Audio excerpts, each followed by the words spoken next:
Okay, for those of you watching at home who didn't come to class, we just finished the midterm exam review, which I did not record.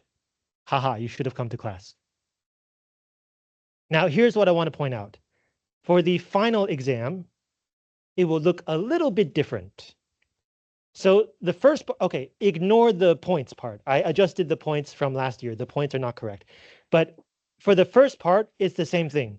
I give you a passage. It is full of mistakes, one mistake per line. You have to fix it. This year, I'm going to give you 9 mistakes. Last year was 8. I'm going to give you 9. The second part on the back. So near the end of the semester, we're going to do a unit called complex sentences. And this unit will not be about grammar. It will be about style. How do you make a sentence better? So I will give you a really long and complicated sentence. This is one sentence.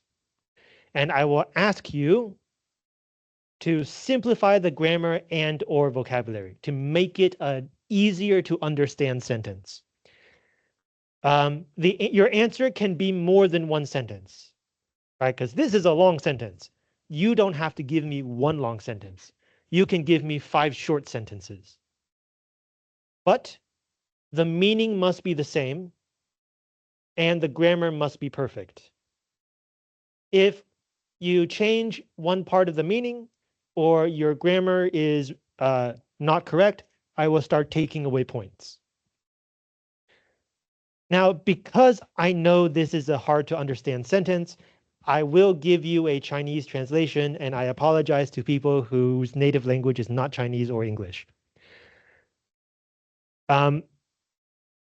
But it says here, don't be influenced by the grammar of the Chinese translation.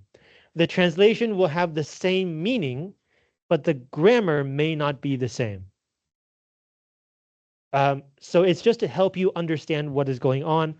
You should not write your answer based on the Chinese sentence. It should be based on the English sentence. To further help you, and in case your native language is not Chinese, I will give you a bilingual list of vocabulary words that I think will probably be difficult for you, so that you have the most chance of understanding this sentence. And then this is the answer space where you will write your easier to understand version. So that's the new thing that will appear on the final exam. Obviously, I'm not going to use this sentence. I'm going to give you a different sentence. And then one more reminder. Some people have a problem with this. Okay, so it wants you to change the sentence, make it easier, right? But some parts you will decide not to change. If there are some parts you don't change, be sure to copy them exactly. There should be no reason why you misspell a word that you don't change. This actually happened on the midterm exam already. Some ingenious students tried to make sure that they covered all their bases, so they wrote down the whole line instead of just the part they want to correct. But some parts of the line that they did not want to change, they copied wrong. So if you want to keep parts of the sentence, make sure you copy it exactly. Okay, questions about the final exam?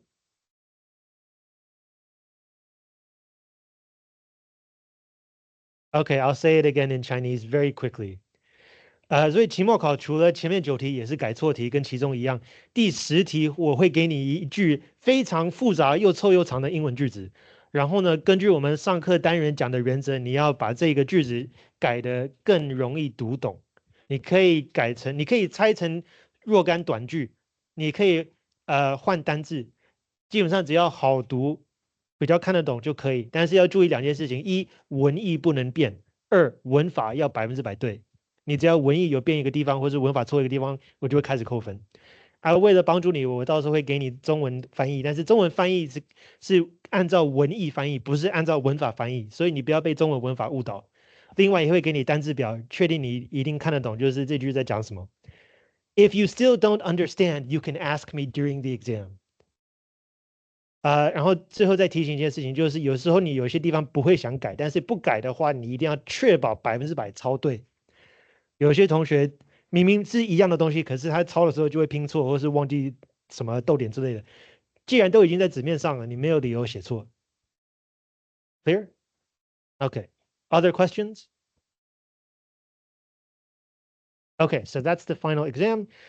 But this week, we're beginning a new unit called relative clauses. 关代. This is a little more complicated, so we're going to spend 2 weeks talking about this. Let me pass out the handout.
They're extras. Hold on.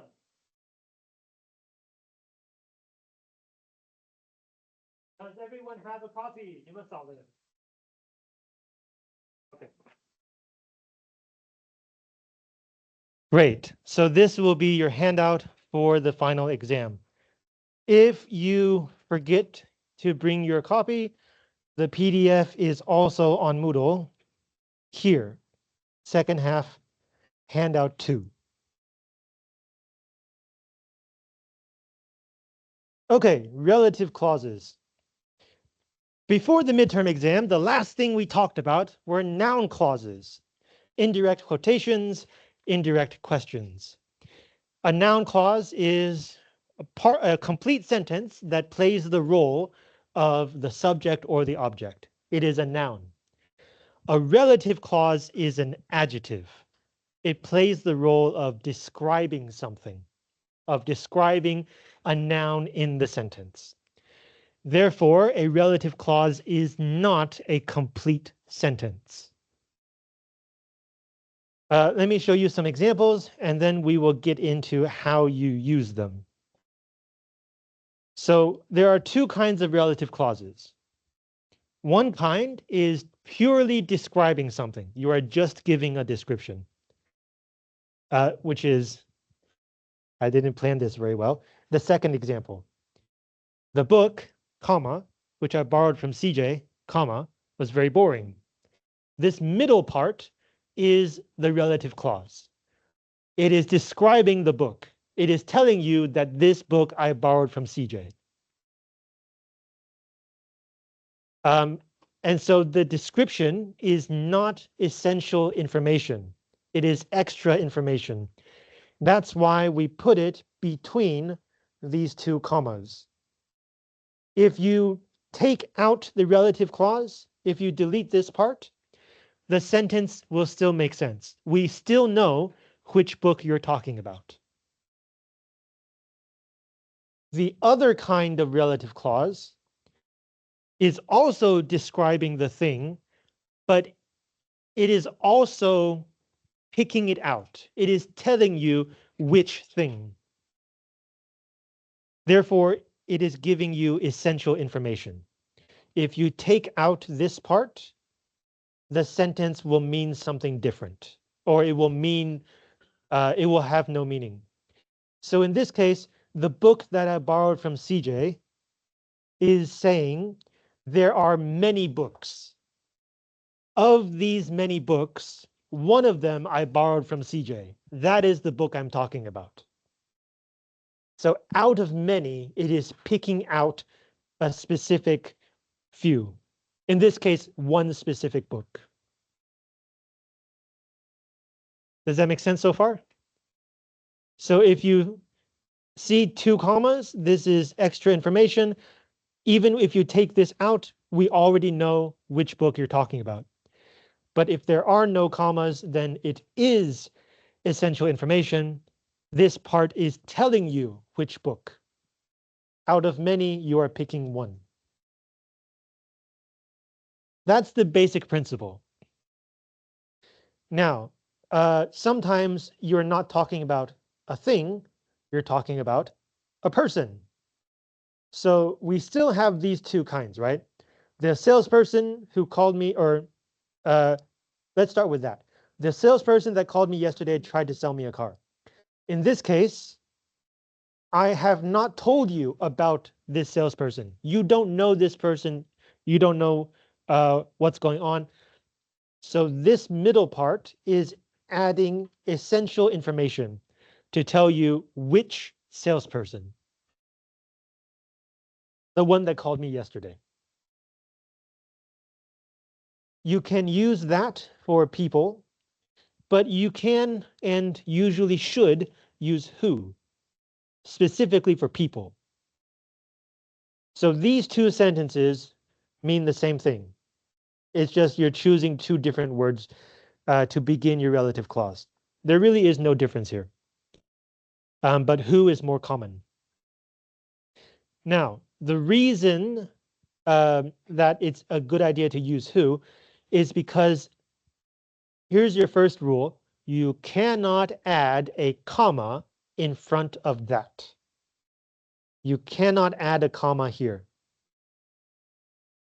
So if you need a sentence where this information is not important, like if you don't tell me this, I already know which salesperson you're talking about, then you have to use who. So like if you're adding commas, which for things and who for people.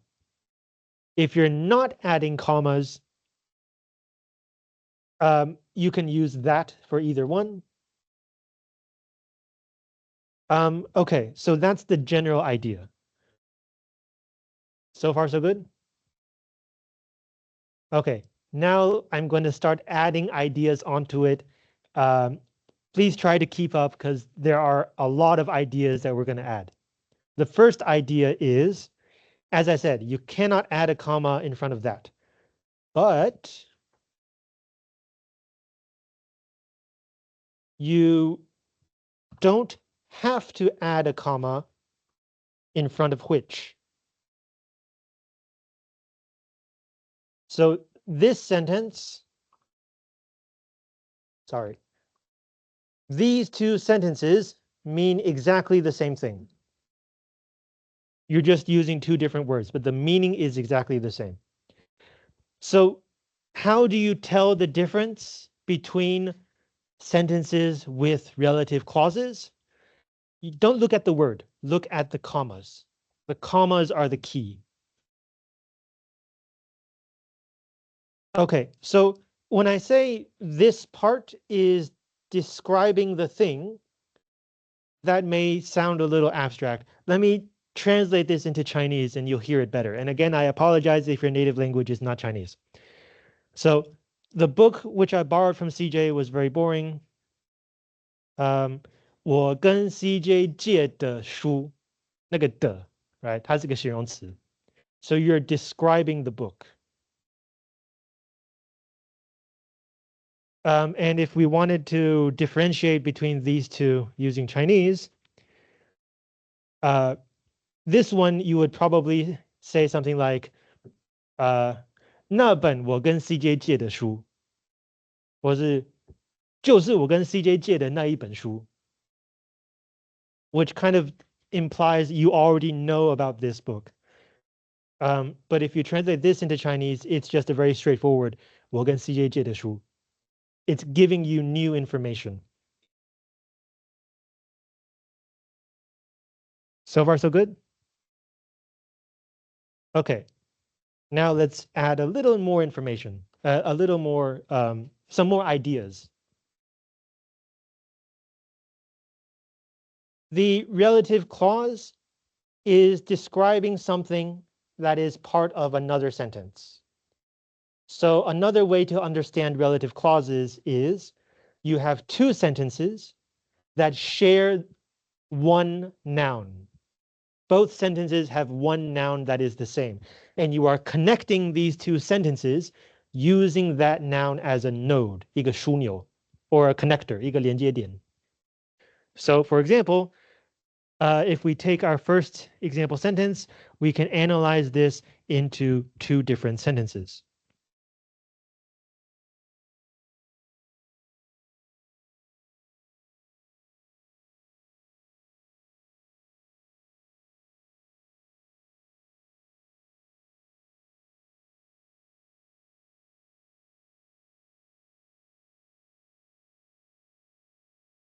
Sentence 1, the book was very boring. Sentence 2, I borrowed the book from CJ. Okay, is this a complete sentence? Yes, it is. The book is the subject, was is the verb, and then you have everything else. Is this a complete sentence? Also, yes. I is the subject, borrowed is the verb, the book is the object, and from CJ is everything else. So you have two complete sentences. They have one noun in common. Both sentences have the word book. And they are talking about the same book. So you use that similarity to connect these two sentences. There are two ways to do this. You choose one sentence to be your main sentence. This is the more important idea. And you take the other sentence and you put it into the main sentence. So we'll do it both ways. Let's say that your main sentence is, the book was very boring, and you just wanted to give the extra information that you borrowed the book from CJ. So, okay. So we're putting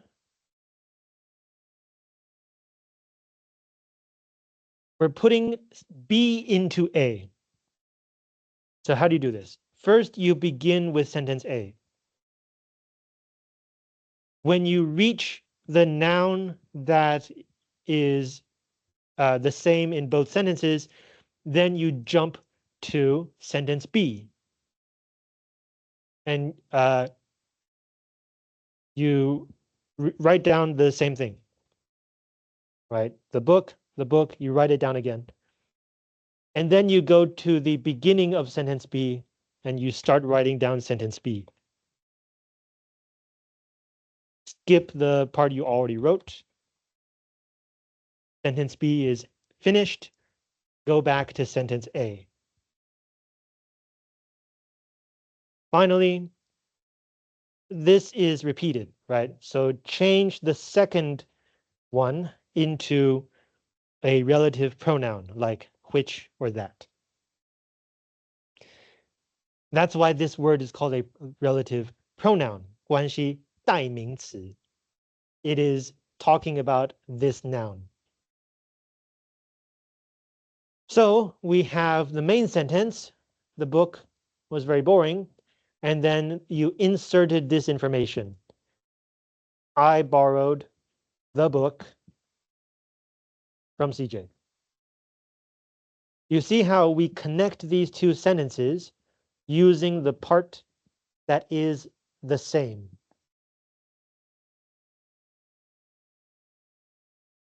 Okay, so this is this is B into A. Now let's do A into B. Okay, one more time. You begin with your main sentence, which is in this case B. So I borrowed the book. Okay, we have reached the part that is the same. So now you go to sentence A you write down the part that is the same, and then you go back to the beginning of the sentence and you skip the part that is the same. So in fact, we continue. Was very boring. Okay, we have finished with sentence A. We now go back to finish sentence B. Finally, we change the repeated part to your relative pronoun, which in this case, I want to use which. So we have put sentence A, the book was very boring. This is sentence A. We have put it inside sentence B. I borrowed the book from CJ. Okay, let's try this together with the second example.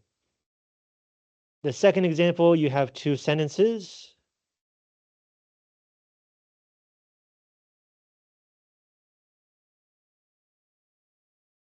Let's see.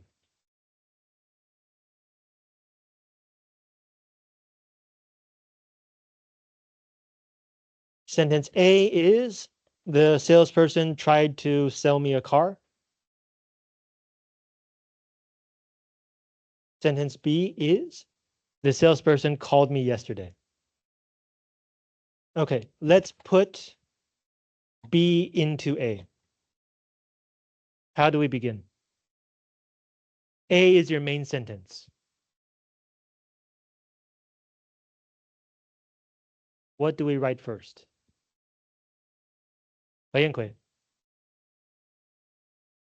If we're putting this sentence into this sentence, how do we begin? Good, the salesperson. This is also the repeated part. So now we go to sentence B. We replace the repeated part with your relative pronoun. Which word should we use? Sorry? No, I mean the relative pronoun. Which, that, who?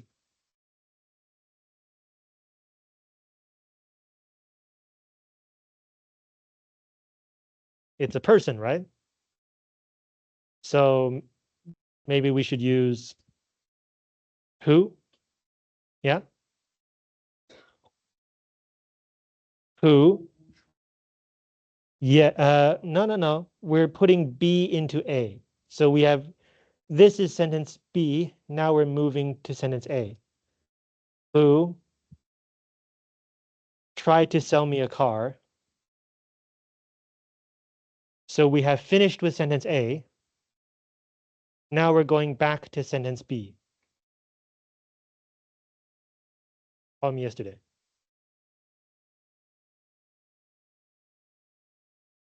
Yes, I did say that. Did I get it wrong? Oh, I got it wrong. Sorry.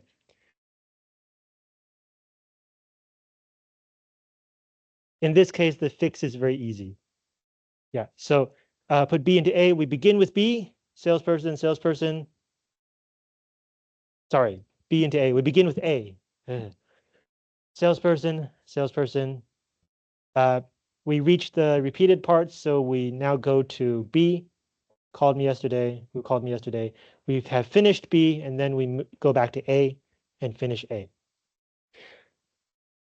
And then the other way around.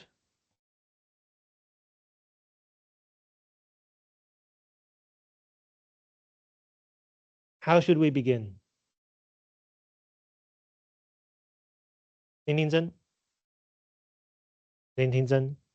Yes. If we put A into B, how do we begin?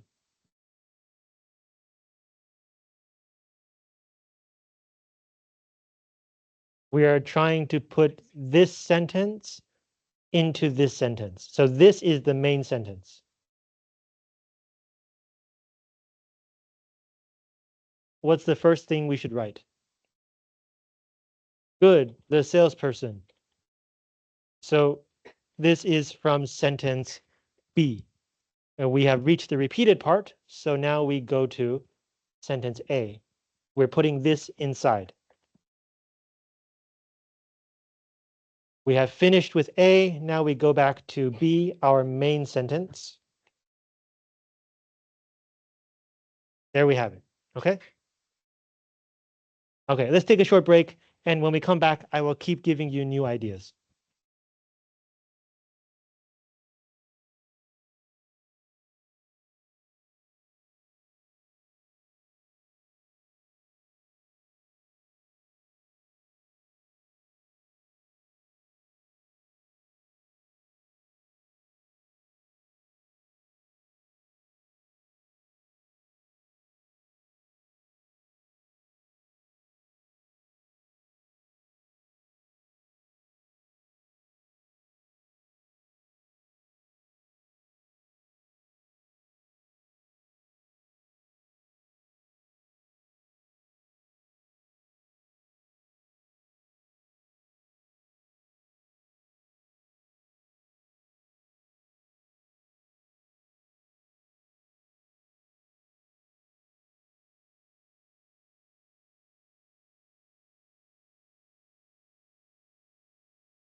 Okay, let's continue.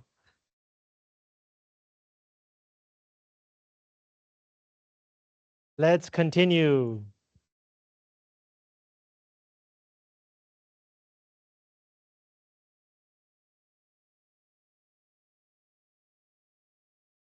Okay, so today I'm going to add one more idea.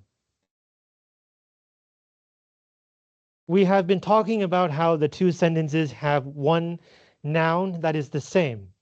But if the noun is the object of a sentence, there's one more thing that could happen. So for sentence A, the book is the subject. For sentence B, the book is the object.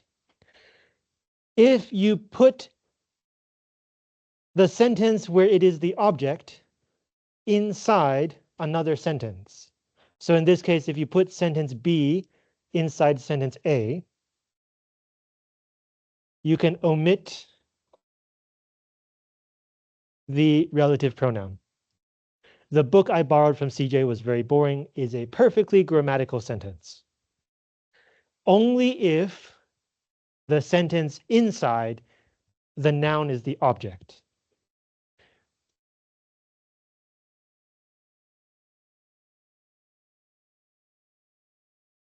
Let's see if I can come up with another example.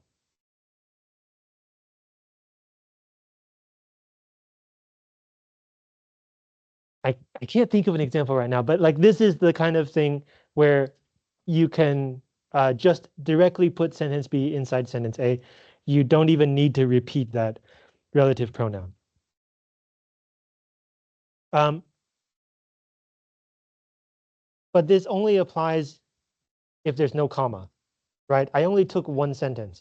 If you add commas, then you do have to have that which in this position. All right, so only if it is essential information and it is the object, and you're putting this sentence inside another sentence, you can omit the word that. Now, if you're using a person, if you're talking about a person, let's do this together. So sentence A is salesperson tried to sell me a car. Sentence B is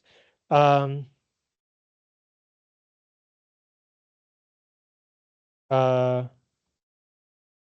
see.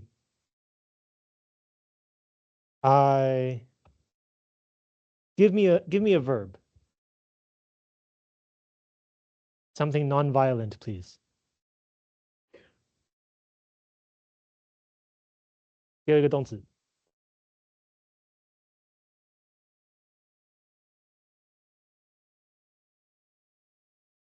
Okay.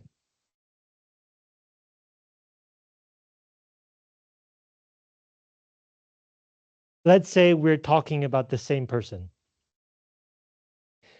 In sentence B, the salesperson is the object. So if we put B into A, we begin with A, right? The salesperson. And then we have reached the repeated part. So we move into B, who. Okay, we have finished the repeated part. We go back to the beginning of B. I dated, skipping the repeated part, last year. We have finished B. We go back to A. Tried to sell me a car. So that's the sentence we have. Now, as I said, you can omit this. Sorry, you can omit the pronoun. This makes sense. But especially for people, if you use the word who, you also have another choice. You can use the word whom. Whom is only for the object. In more official English, who is only for the subject and whom is only for the object. Today, very few people use the word whom in daily life. So if you can't remember this, just use who. But if you want to be a little bit more correct, you can only use whom for the object, right? I dated a salesperson. This is an object, the object of the sentence. So you replace it with whom. Whom works like any other relative pronoun. You can use it for essential information. You can use it for extra information. Doesn't matter. But you can only use it for a person who is the object of the sentence you put inside. Okay, so like I keep saying your main sentence and then the sentence you put inside, that's too long. The main sentence you can also think of as the big sentence. And the sentence that you put inside, you can think of as the small sentence. Right? You put the small sentence into the big sentence. 小句子放到大句子里面. So you can only use whom if your small sentence, the person you repeat is the object of the small sentence. But you can use who anywhere you talk about a person. Okay, that concludes this week's information portion. Next week, I'll give you even more information. But for now, that's what we're talking about. Questions? Some part you don't understand? Okay, if you don't have questions, let's go to the handout. And let's do some practice. Page 1. Insert who where it is necessary, which means, first of all, do you need the word who? If you do need this word, where do you put it?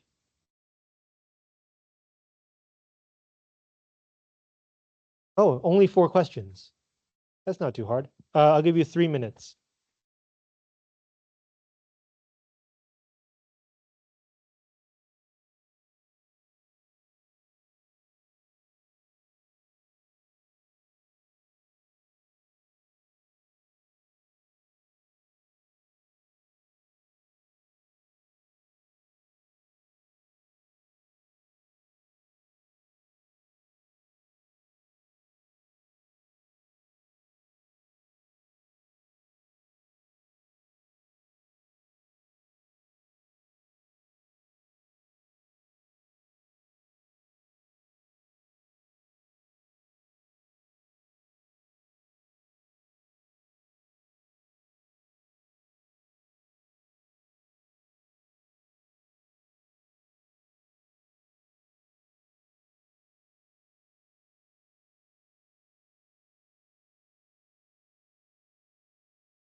Wang Peiqi.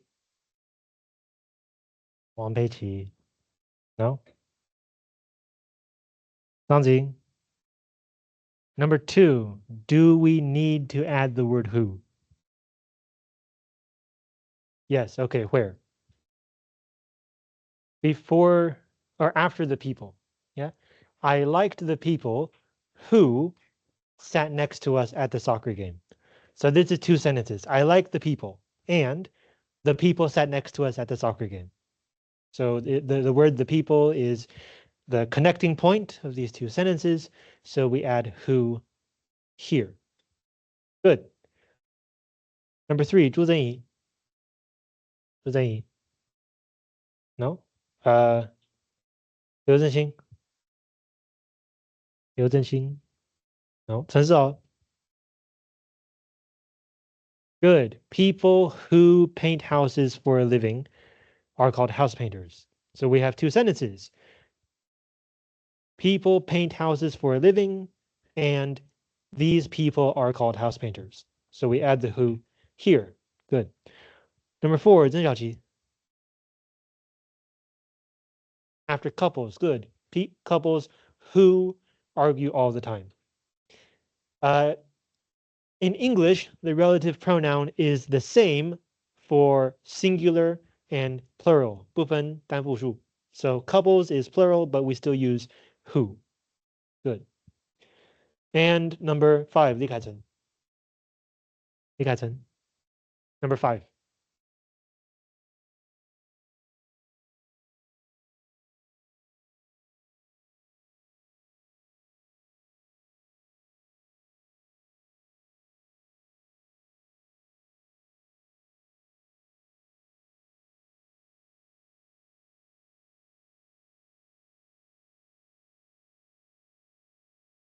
Should it be here?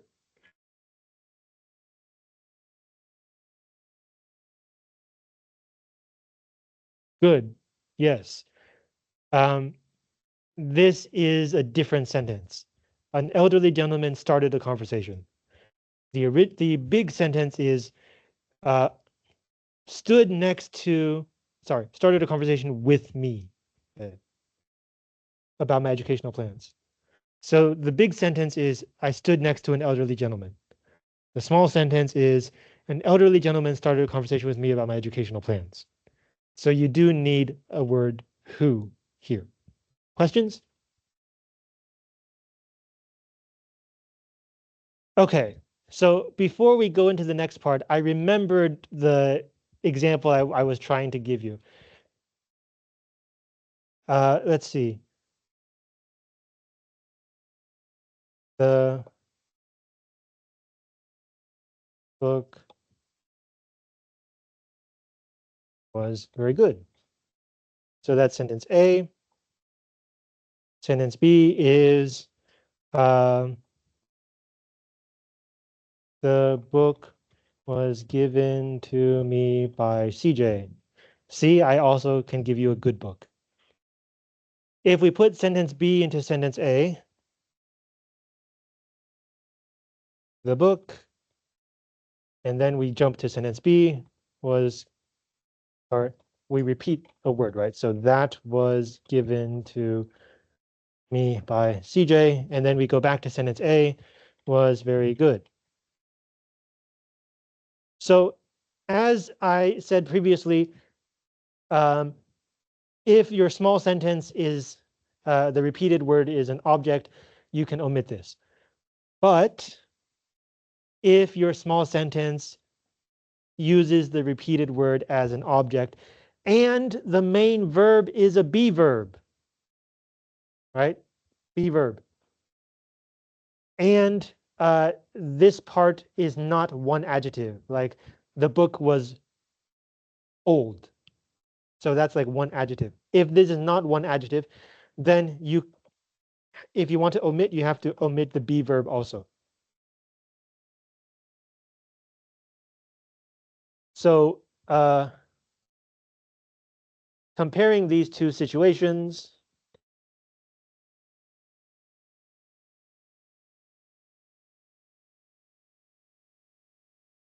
in this case, it is simply using the repeated word as an object, but the main verb is not a be verb. In this case, you are using the repeated word as an object and the main verb is a be verb. So in this case, if you want to omit the relative pronoun, you also have to omit the be verb. And again, the exception is if the rest of this sentence is not just one adjective. So like, if you're putting sentence C into sentence A, then you cannot omit anything.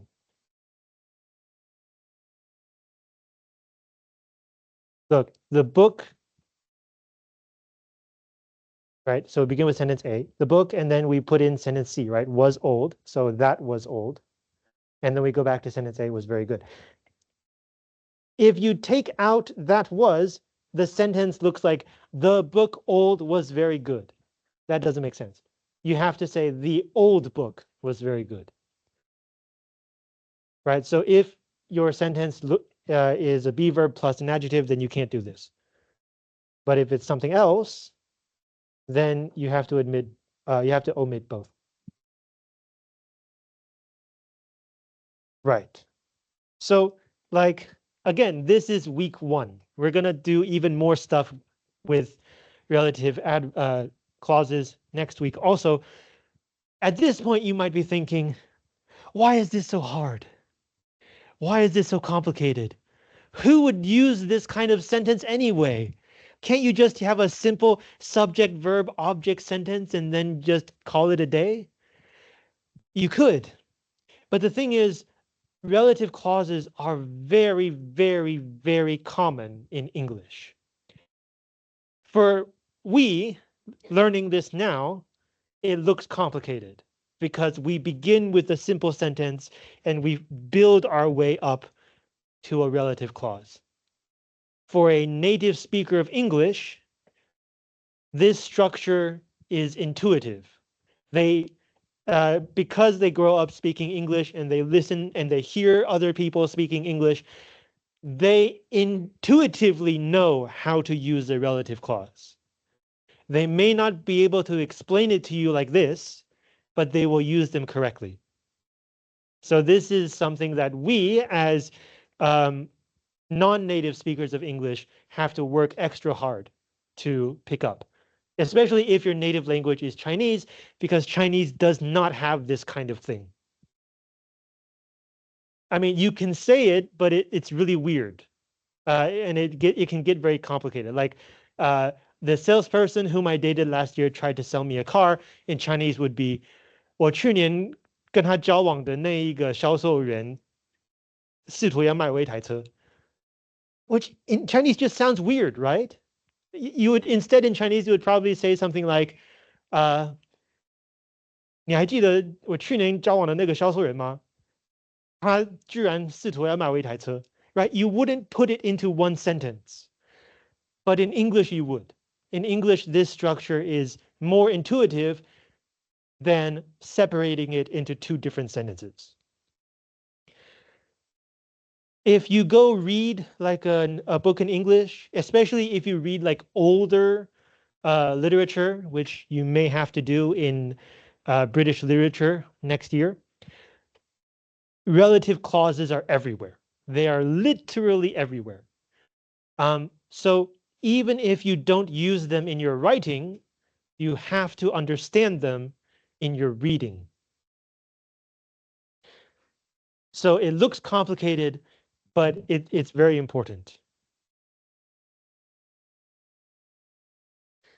Okay, so let's continue with our handout. Page 1, second half. So you have 9 questions. For each one, choose the correct relative pronoun. Sometimes you will have one of the choices. This means empty, nothing, 空集合, which means no word. So sometimes the best answer could be no word. Okay, so you have 9 questions. I'll give you 3 minutes.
Number 2, 李安杰在吗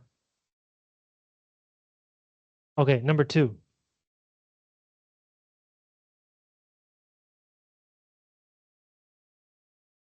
Who? Good. Your noun is brothers, brother or sisters and brothers. These are people, so use who. Number 3, 康敬伟.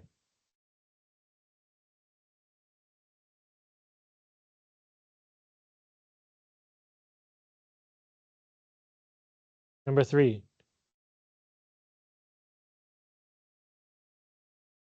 Good, which? You cannot add a comma in front of that. So it has to be which. Number 4, 蔡文庆. Who? Good.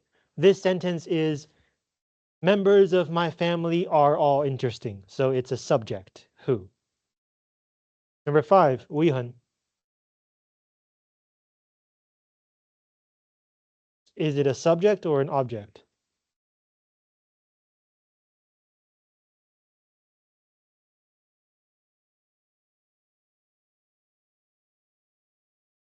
Subject. So you should use who. The first one, who. The second one, whom, is only for objects. Okay? Okay, good. Number 6, 郭志荣. Whom. Good. After with. So it has to be an object.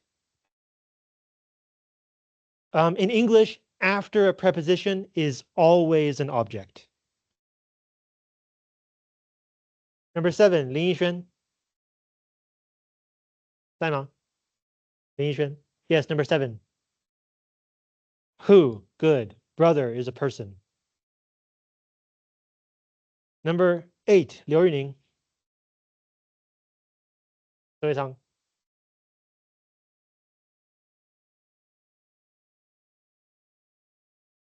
Whose. Good. This is a trick question. Whose is the kind, it's a kind of who, which means belonging to the person. So whose fiance means the fiance of the sister. We're going to talk about this more next week. Number 9, 廖子红.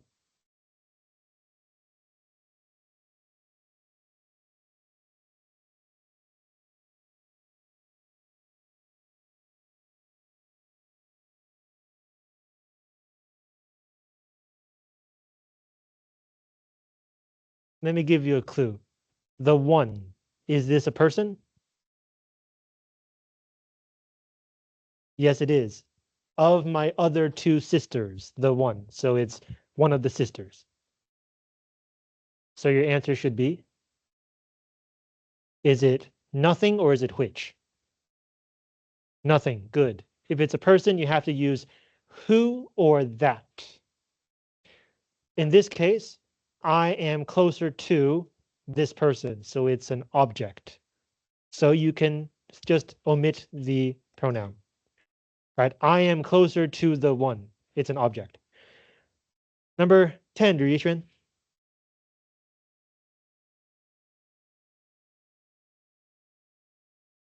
Who. Good. It's who. The main verb is, right? So this is a subject. Good. Questions about this page?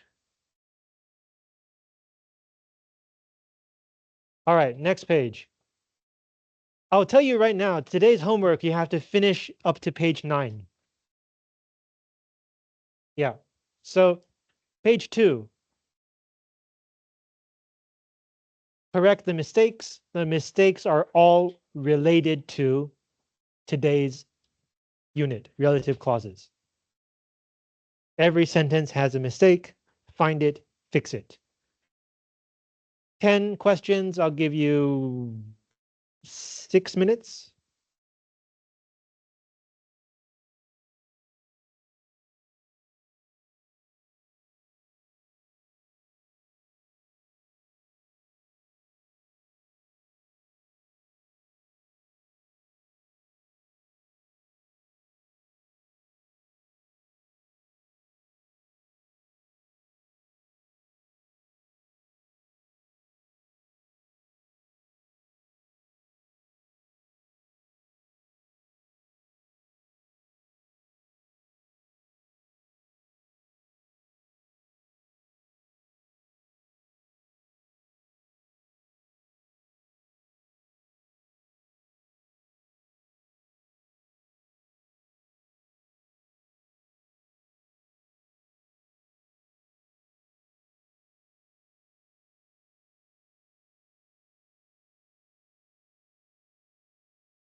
欧阳恒，第一题 ，Question 1.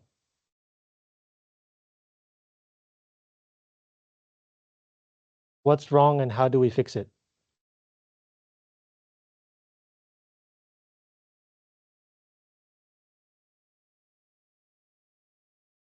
Is this part correct?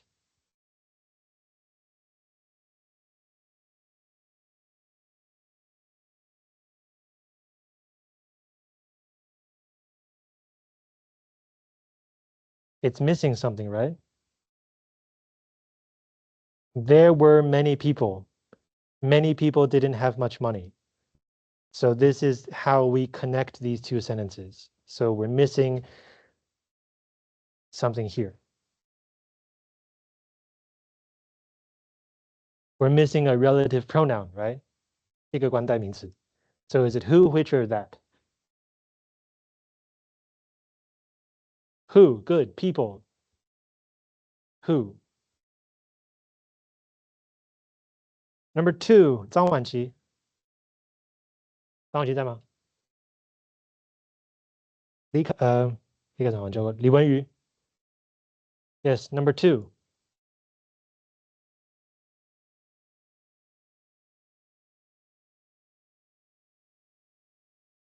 Where? Oh, you mean change this to which? Is that your answer? Okay, well, in this case, there are no commas, so that or which, both are fine. That part is correct. There's something else that's wrong with this sentence. So you told me to read the book. That's what this word means, right? So why do we have this? Right? We already have this, so we don't need this. Okay, so the answer is just to delete this it. Okay, good. Number 3. Tony.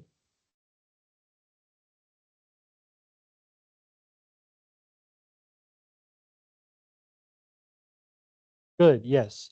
So the man taught me to play the guitar. We already have who. We don't need he. So just take out the word he. Number 4. 生日词.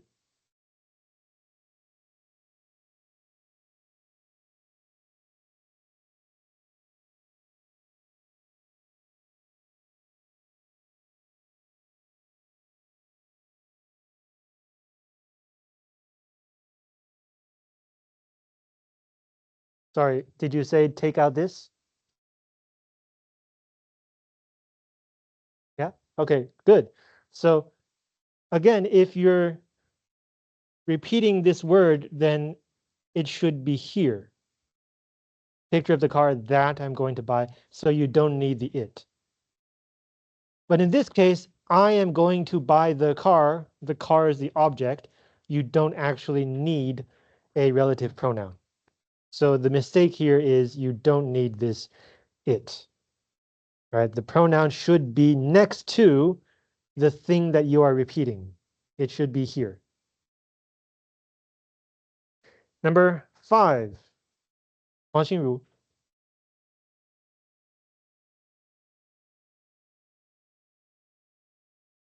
Good. So who I was talking about, so you don't need this about. You have 2 abouts. It's too many.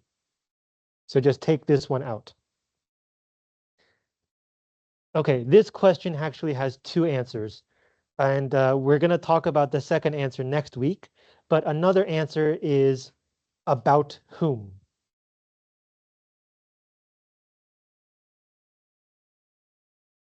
Number 6. 方宇轩.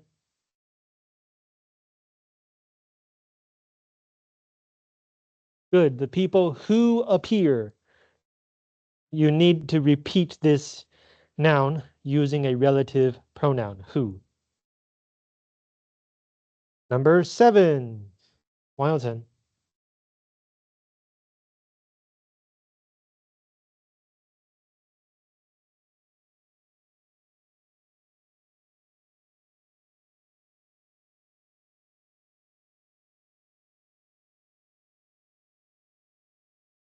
People. Is it which? Okay, so it should be who are that? Good. Trick question. Both are fine. You can use that for people also. There's another problem. People is plural. So this should be plural, lose, right? Good. So this should be people who lose or people that lose. Number 8. Edna.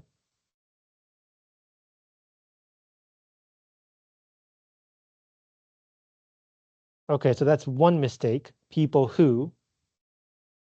The second mistake? Good. Were. People is always more than one.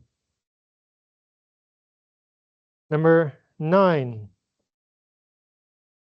蝎子你. Who work, singular, good. There's another mistake. Do you see the second mistake? So this is the small sentence, right? Who work in the hunger program. So the big sentence is people, they estimate that 45,000. Is that right?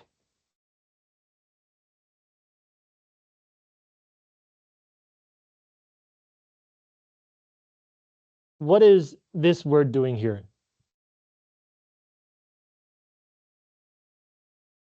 You already have people. Why do you need they? You don't need it. Good. Take it out. Good. So people who work, singular, in the hunger program, estimate. And number 10. 刘雨桐.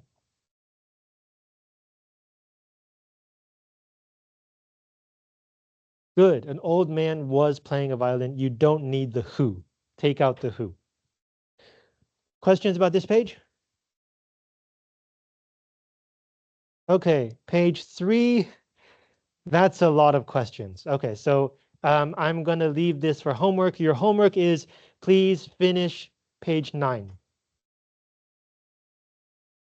And then next week, I'll give you a few more ideas related to relative clauses.